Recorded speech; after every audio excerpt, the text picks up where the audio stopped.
Before we dive in, a quick but important note. This presentation is for educational purposes only.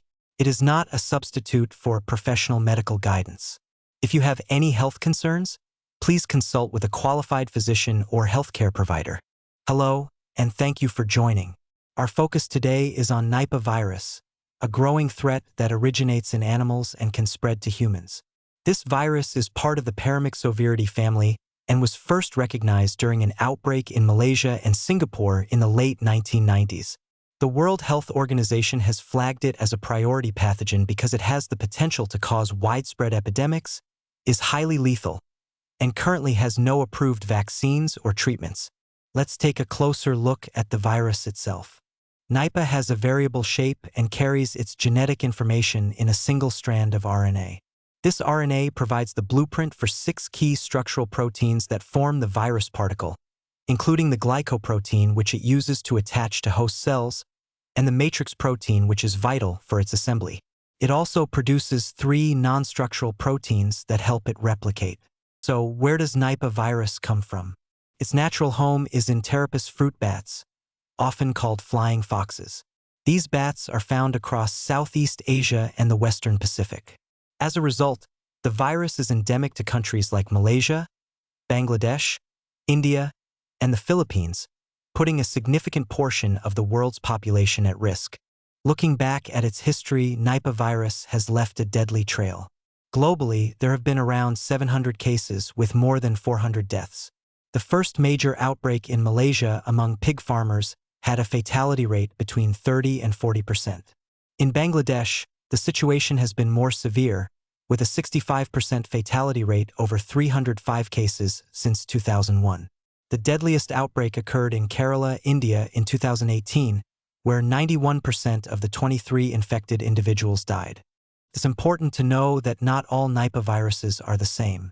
There are 2 main strains. The Malaysian strain primarily caused brain inflammation, or encephalitis, and spread from pigs.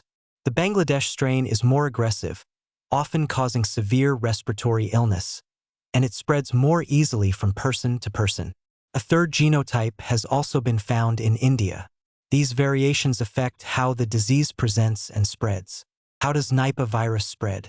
There are 3 primary routes. It can jump directly from bats to humans, often through contaminated food like raw date palm sap.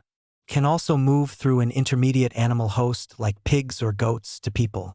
Finally, and most concerning, it can be transmitted from one person to another through respiratory droplets or contact with bodily fluids. In Bangladesh, about half the cases were due to human-to-human transmission. After exposure, it can take anywhere from 1 to 6 weeks for symptoms to appear, with the average being about 9.5 days. The illness often starts with nonspecific symptoms like a sudden fever, headache, muscle aches, nausea, and vomiting. While some patients show signs of meningitis, a stiff neck and sensitivity to light are not typical. While Nipah is known for its neurological impact, it can also affect the respiratory and cardiac systems. Patients may develop a cough and shortness of breath, and chest X-rays often show abnormalities, particularly in the Bangladesh and Kerala outbreaks.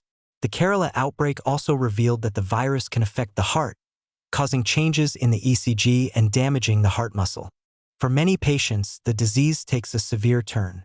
About 60% experience a rapid decline in consciousness, falling into a coma within a week. Seizures are also common, affecting about 1 in 5 patients. Other neurological signs include muscle twitching, particularly in the diaphragm and limbs, as well as poor coordination, tremors, and a loss of reflexes. When the virus affects the brainstem, the prognosis is particularly grim. Signs of this include pupils that are small and don't react to light, an abnormal doll's eye reflex, a rapid heart rate, and high blood pressure. These symptoms point to a very severe form of the disease and a high likelihood of a poor outcome. One of the unusual features of Nipah is that it can come back. Some survivors experience a relapse of encephalitis with a return of neurological symptoms. Others who had a mild or even asymptomatic initial infection can develop neurological disease months or even years later. This late-onset form can also be fatal, and MRI scans show a different pattern of brain lesions compared to the acute infection. Surviving Nipah is often just the beginning of a long journey. Many are left with persistent and disabling fatigue and sleepiness. Lasting neurological problems are also common, significantly impacting their quality of life. This is why long-term follow-up and rehabilitation are so critical for those who recover.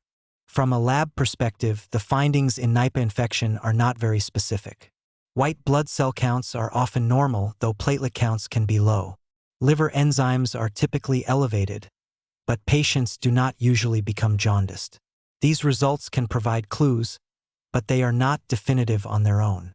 An analysis of the cerebrospinal fluid, or CSF, provides more direct evidence of a central nervous system infection.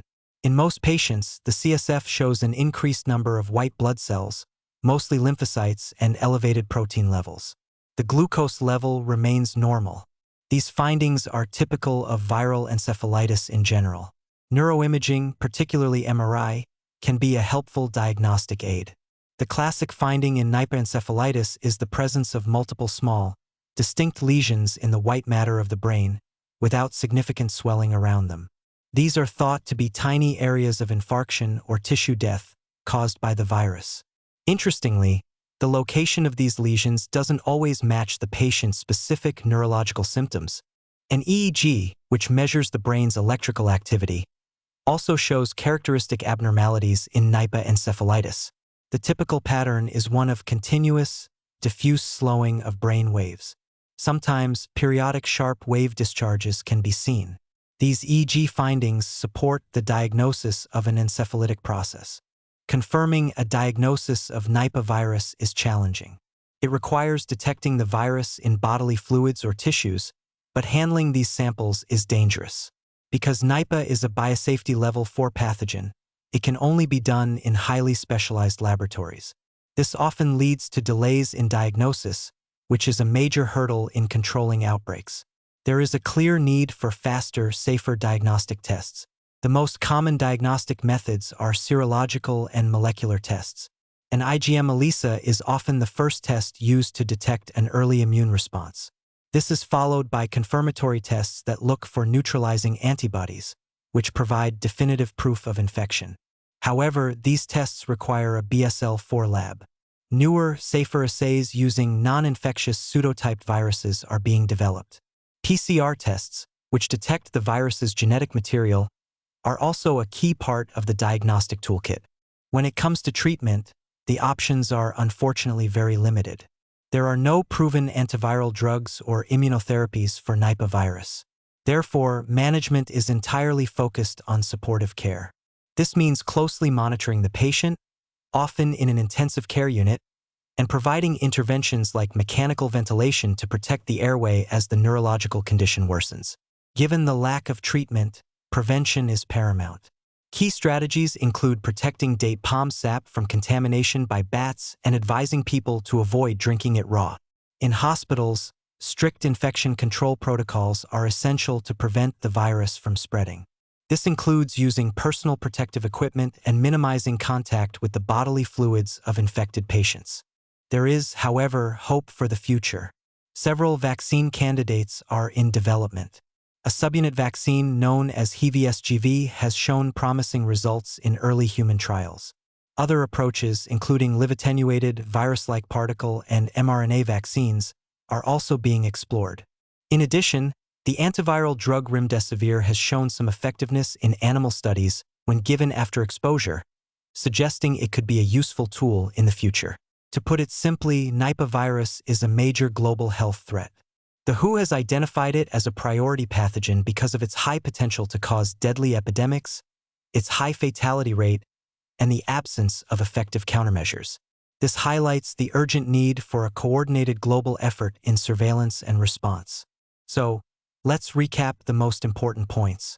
Nipah is a highly lethal virus that jumps from animals to people. It spreads through bats, intermediate hosts like pigs, and from person to person. It causes severe brain and lung disease, with a mortality rate that can exceed 90% in some outbreaks. Diagnosis is difficult and requires special labs, and treatment is limited to supportive care.